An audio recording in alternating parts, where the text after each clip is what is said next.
So eto na mga kababayan, grabe no, mainit ho na balita. Robin Padilla sumabog sa galit sa Senado at nagbitaw pa ng mga salita no.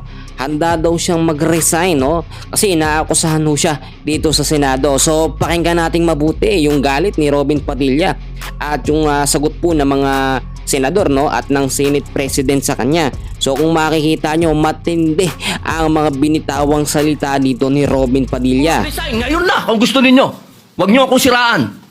Ito po ay Ano po yung... middle finger po. Habang nagtayo daw po ay nagsasagawa ng lupang hinirang, nagpa-flag ceremony, ako daw po ay nagngat-ngat. At ito po ay naging malaking issue. Ako po ay nagtataka, Ginoong Tagapangulo. Sapagkat noong pong dati, na binigyan ako ng issue na isang chismis, naglabas po kaagad ang ating Sergeant of Arms ng report at binigay niya po kaagad sa media. Ito po, wala pong kahit na sino ang nagpapaliwanag na hindi ko po ginawa. Ang tanong ko po, meron po ba tayong tinititigan sa tinitingnan dito? Kasi napakabigat po ng akusasyon na ito sa harapan po ng ating bandila. Ako po yung magngangat-ngat. At gusto ko pong ipaalam sa ating mga kasama, kung politika lang, handa po ako mag-resign. Pero pagka-religion ko po ang pinag-usapan, kahit sino sa inyo, paano gusto nyo, wala pong problema. Pero wag pong religion ko. Hinihingi ko po, wag pong religion ko, mahal na tagapangulo. Dahil ito po yung malaking kabastusan sa amin. Ito po, ang sinisip, naku po, ito po yung nag-iisang Diyos. Dito po nakasalalay ang aming pananampalataya. Handa po kaming magpakamatay para dito. Sana po, wag pong gamitin ito para siraan ako. Dahil sinasabi ko po, mahal na tagapangulo, kung gusto niyo ako mag-resign, ngayon na, kung gusto niyo. Wag niyo akong siraan. So approved. Mr. President, before we adjourn, Senator Robin Hood Padilla is seeking the floor. I move that he be recognized. Senator Robin Padilla is recognized. Maraming salamat po, Ginoong Pangulo at sa ating pinunong mayorya. Ginoong Pangulo, nabanggit po, pasensya na po, nabanggit po kanina yung patungkol po sa pagbito ng ating mahal na Pangulo sa Equal Access to Public Cemeteries Act. Nais ko lamang po magbigay ng manifestasyon. Go ahead. A'udhu billahi minasyaitanir rajim. Bismillahirrahmanirrahim.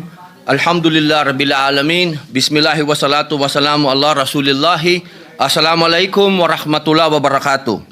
Ginoong Pangulo, ako po'y tumatayo ngayon upang ipahayag po ang aking saloobin bilang pangunahing may akda at sponsor sa ginawang pagbito ng ating mahal na Pangulo sa panukalang ating pinasa sa bulwagang ito, ang Equal Access to Public Cemeteries Bill. Ang batayan ng bito ay ang non-establishment clause ng ating konstitusyon at ang pagbabawal sa paggamit ng pondo ng bayan para sa layuning pangrelihiyon. Subalit, malinaw pong dapat idiin ang panukalang ito ay hindi pagtatag, hindi pagsuporta, at hindi rin pagpabor sa anumang relihiyon. Ang ating layunin ay malinaw, tiyakin ang kawalan ng diskriminasyon at igarantiya ang pantay na pagtrato sa paggamit ng isang serbisyong hindi may kakaila na mahalaga sa bawat Pilipino, ang marangal na himlayan. Ang pampublikong sementeryo, Ginoong Pangulo, ay likha ng Estado at ng pinamamahalaang ng Estado. Ang paglalaan ng bahagi nito para sa ating mga kapatid na Muslim, para sa mga katutubo at para sa iba pang denominasyon ay hindi pagtatag ng relihiyon, kundi pagkilala na ang bawat isa saan man nanggaling, anumang pananampalataya ay may karapatang mailibing ng may dignidad. Ang mismong ating saligang batas, Artikulo 2, Seksyon 11 at 22 ay nagsasaad na dapat pahalagahan ng Estado ang dignidad ng bawat tao at kilalanin ang karapatan ng ating mga katutubo. Dagdag pa po rito, ang paggamit ng pondo ng bayan para rito ay hindi para sa relihiyon, kung hindi para sa kapakanan ng mamamayan. Ang paglilibing ay hindi lamang seremonyal, ito ay pangunahing pangangailangan ng tao. Ang pagbibigay ng disenteng libingan, anuman ang pananampalataya, ay isang sekular, makatao at konstitusyonal na tungkulin ng ating pamahalaan. Ginoong Pangulo, Hindi sapat ang pagiging neutral upang makamtan ang tunay na pagkakapantay-pantay. Tungkulin ng Estado na magbigay akomodasyon sa mga nasa laylayan upang lubos nilang maisagawa ang kanilang karapatan. Kung hindi ito gagawin ng Estado, mananatili ang isang sistemang pumapabor sa nakakarami, habang ang mga minorya ay kailangan bumiyahe ng malayo. Madalas ay lampas pa sa lalawigan o rehiyon para lamang mailibing ng marangal ang kanilang mahal sa buhay. Mga kasama, malinaw po, ang ating panukala ay hindi pagtataguyod ng relihiyon, kundi pagtataguyod ng katarungan at pagkakapantay-pantay. Bagamat iginagalang ko ang kapangyarihan ng mahal na Pangulo na magvito, naninindigan akong tungkulin ng Kongreso na ipaglaban ang adhikain ng ating mga kababayang matagal nang nakararanas ng kakulangan at kawalang katarungan. Umaasa po ako na muling mapag-usapan, maipasa at maisabatas ang panukalang ito.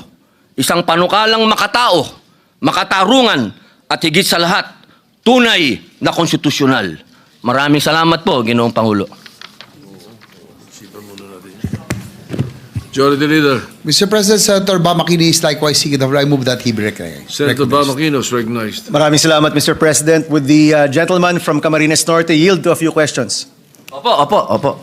Isa pong karangalan ng makakuha po ng pagtatanong sa ating ginagalang na senador. Mr. President, nung ito po'y napasa, wala pa po ako dito. Baka maaari niyo pong ma-explain muli, no? Ano po ba ang maibibigay sana ng Equal Access in Cemeteries Act, Mr. President? Opo, ito po kasi ay matagal na po itong issue na sa ating pong public cemetery, hindi po nagkakaroon ng pagkakahiwalay-hiwalay. Ang gusto po natin, hindi naman po espesyal ang aming hinihingi. Ang aming pong hinihingi, katulad po ng ginawa ni Mayor Isko Moreno sa Maynila, ay binigyan po niya ng lugar kung saan po yung mga Muslim na pwedeng ilibing. Hindi po kailangan kaming gawan ng sarili. Hindi po. Doon lang po sa public cemetery, bibigyan lang po nila ng lugar, isang espasyo para po sa mga Muslim. Katulad din po, diyan din po sa, ginawa din po diyan sa, dito po sa North Cemetery po, meron din po doon para naman din sa mga Hudyo. Meron din po sila doon, sarili. Yun lang naman po yung hinihingi namin na sana sa mga Muslim, sa mga katutubo, kasi po meron bawat religion po o bawat paniniwala, maging pagano man po yan, meron pong paraan ng paglilibing. Ang hinihingi po namin, magkaroon ng pantay. Pantay lang po, kasi ang hirap po naman na tayo po magkakasama dito sa bansang ito at lagi natin sinasabi na meron inclusive tayo, inclusive. Paano po magiging inclusive kung ang ating po mga kapatid na Muslim at ating mga katutubo ay hindi po binibigyan ng pagkakataon na magkaroon ng sariling espasyo? Mr. President, so sa mga ilang syudad at munisipyo, meron naman pong tamang implementation ng Equal Access to Cemeteries Act. Meron po, no? Meron pong mga, ang kailangan po natin ngayon kasi, Ginoong Pangulo, batas po para yung pong mga katulad po namin, meron pong mga lugar, katulad po sa Maynila, sa Lawag. Sa Lawag din po, meron din po silang ginawa. Sa Lawag po mismo. Mr. President, meron naman pong best practice sa iba't ibang mga lugar. Hindi naman ho ito kakaiba, no? Opo, hindi po ito bago. Tama po ba, Mr. President, sa mga lugar na yan, may binibigay na espasyo para sa mga kapatid na Muslim? Siguro po, base na rin sa dami ng mga posibleng mamatay. No? Paano po ba yan na ibabahagi? May porsyento po ba yan? O basta may espasyo po ang kapatid nating Muslim?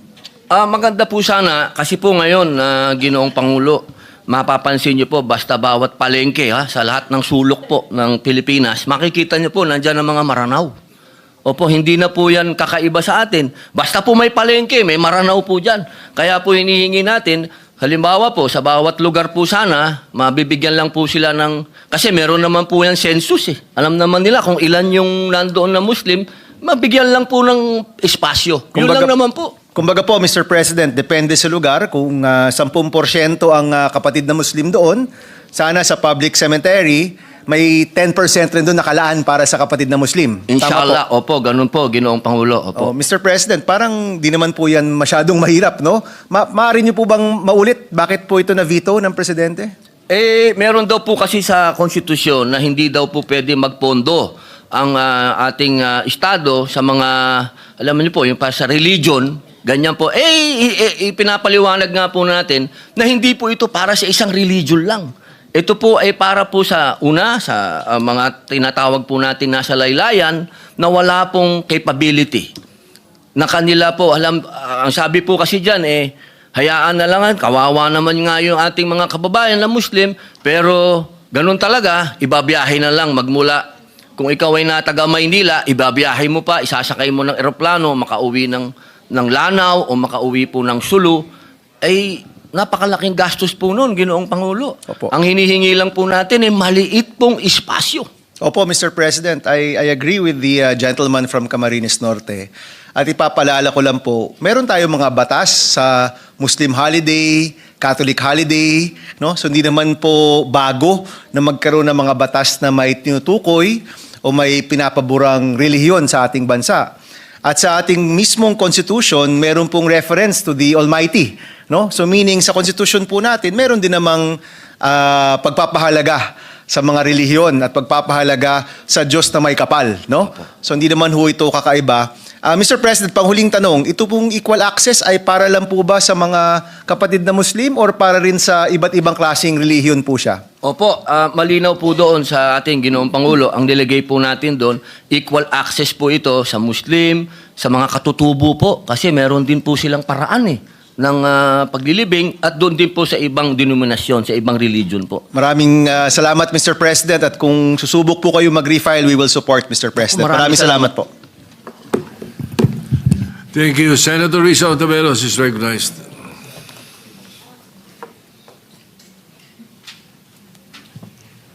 Salamat po, Mr. President. Hindi po ito interpellation, kundi isa lamang pong manifestasyon.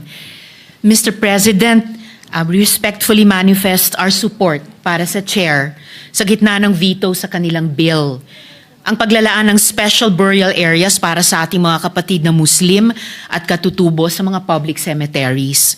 Hindi po ito labag sa Equal Protection Clause. Sa halip, pinagpatibay nito ang tunay na pagkakapantay-pantay. Kasi kinikilala ang unique religious requirements nila, gaya ng mabilis na pagpapalibing at tamang direksyon ng libingan na hindi natutugunan kung purely common burial ground lamang. Para po sa akin, di rin ito lumalabag sa non-establishment clause. Ang bawal sa saligang batas ay ang pagtatag o pagtatangi sa isang relihiyon. Ang hakbang na ito ay actually paraan para alisin ang hadlang sa free exercise of religion. Hindi po pinopromote ng gobyerno ang Islam. Ang ginagawa lang ay pagbibigay daan sa karapatan ng bawat Pilipino na isabuhay ang kanyang pananampalataya. Gaya rin ng pagpayag ng prayer rooms o special diets sa government facilities. Sa ganitong paraan, ang paglalaan ng special places sa sementeryo para sa mga Muslim o katutubo ay tunay na pagsasabuhay sa mga prinsipyo ng free exercise, equal protection at non-establishment sa ating konstitusyon. Salamat po, Mr. President, at salamat po, Good Chairman. Majority Leader. Thank you, Mr. President. Likewise, this representation supports Senator Robin Hood Padilla sa kanya pong pakipaglaban para sa karapatan at tradisyon at kultura na ating mga kapatid na Muslim. With that, Mr. President, I move that we adjourn the session until 3 o'clock in the afternoon. Before your motion, Majority Leader, it would be best, considering the opinion of Senator Robin Padilla, Senator Ontiveros, Senator Bamakino, it would be best that it be referred to the Committee on Rules. Because the Committee on Rules was declared as to look into, or was the veto message was sent to the Committee on Rules, I should say, and I'm sorry. And therefore, there is a possibility that the Committee on Rules can look into that. And perhaps a motion by the members of the Committee on Rules to take action on the privileged speech or opinions by the others. Yes, Mr. President, with that, I move that we refer the privileged speech of Senator Robin Hood Padilla and the manifestation of Senator Bam Aquino and Senator Risa Ontiveros to the Committee on Rules. I so move, Mr. President. Any objection? Hearing none. Measure is approved. With that, Mr. President, I move that we adjourn the session until 3 o'clock in the afternoon of Tuesday, September 16, 2025. Any objection? There being none, the session is adjourned until 3 o'clock in the afternoon of Tuesday, September 16, 2025.